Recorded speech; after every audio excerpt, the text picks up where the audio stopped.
Paratha lovers ಒಂದೇ ಥರ ಪರಾಟನ ತಿಂದು ಬೋರ್ ಆಗಿದ್ರೆ ಈ ಥರ ಆನಿಯನ್ ಪರೋಟನ ಒಮ್ಮೆ ಟ್ರೈ ಮಾಡಿ, ತುಂಬಾ ರುಚಿಯಾಗಿರುತ್ತೆ.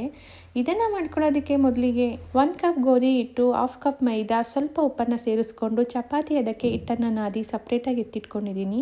ನಂತರ ತೆಳುವಾಗಿ ಕಟ್ ಮಾಡ್ಕೊಂಡಿರೋವಂಥ ಈರುಳ್ಳಿ, ಬೇಯಿಸ್ಕೊಂಡಿರೋವಂಥ ಆಲೂಗೆಡ್ಡೆ, turmeric, chilli powder, garam masala, ಉಪ್ಪನ್ನು ಸೇರಿಸ್ಕೊಂಡು ಸ್ಟಫಿಂಗ್ ರೆಡಿ ಮಾಡಿ, ನಂತರ ಚಪಾತಿಯನ್ನು ತೆಳುವಾಗಿ ಲಟ್ಟಿಸ್ಕೊಂಡು ಮಧ್ಯದಲ್ಲಿ ಈರುಳ್ಳಿ ಸ್ಟಫಿಂಗನ್ನು ನೀಟಾಗಿ ಸ್ಪ್ರೆಡ್ ಮಾಡಿ, ವಿಡಿಯೋದಲ್ಲಿ ತೋರಿಸಿರೋ ಹಾಗೆ ನೀಟಾಗಿ ಫೋಲ್ಡ್ ಮಾಡಿ, ಮೇಲ್ಗಡೆ ಕೊತ್ತಂಬರಿ ಹಾಗೆ ಬಿಳಿ ಎಳ್ಳನ್ನು ಸೇರಿಸ್ಕೊಂಡು ತೆಳುವಾಗಿ ಲಟ್ಟಿಸ್ಕೊಂಡು ಕಾದಿರೋ ಅಂಥ ಹಂಚಿನ ಮೇಲೆ ಎರಡೂ ಕಡೆ ತುಪ್ಪ ಹಾಕಿ ನೀಟಾಗಿ ಬೇಯಿಸ್ಕೊಂಡ್ರೆ ಸೂಪರ್ ಟೇಸ್ಟಿಯಾಗಿರೋ ಅಂಥ ಆನಿಯನ್ ಪರಾಟ ರೆಡಿ ಆಗುತ್ತೆ. ಇದನ್ನು ಆದಷ್ಟು ತೆಳುವಾಗಿ ಲಟ್ಟಿಸ್ಕೊಳ್ಳೋದ್ರಿಂದ ತಿನ್ನೋದಕ್ಕೆ ತುಂಬಾ ರುಚಿಯಾಗಿರುತ್ತೆ. ಮಕ್ಕಳುಗಳ ಲಂಚ್ ಬಾಕ್ಸ್ಗೆ ಆಗಲಿ, ಮಾರ್ನಿಂಗ್ ಬ್ರೇಕ್ಫಾಸ್ಟ್ಗೆ ಆಗಲಿ ತುಪ್ಪದ ಜೊತೆ ತಿಂತಾ ಇದ್ದರೆ ತುಂಬಾ ಟೇಸ್ಟಿಯಾಗಿರುತ್ತೆ. ಒಮ್ಮೆ ಟ್ರೈ ಮಾಡಿ.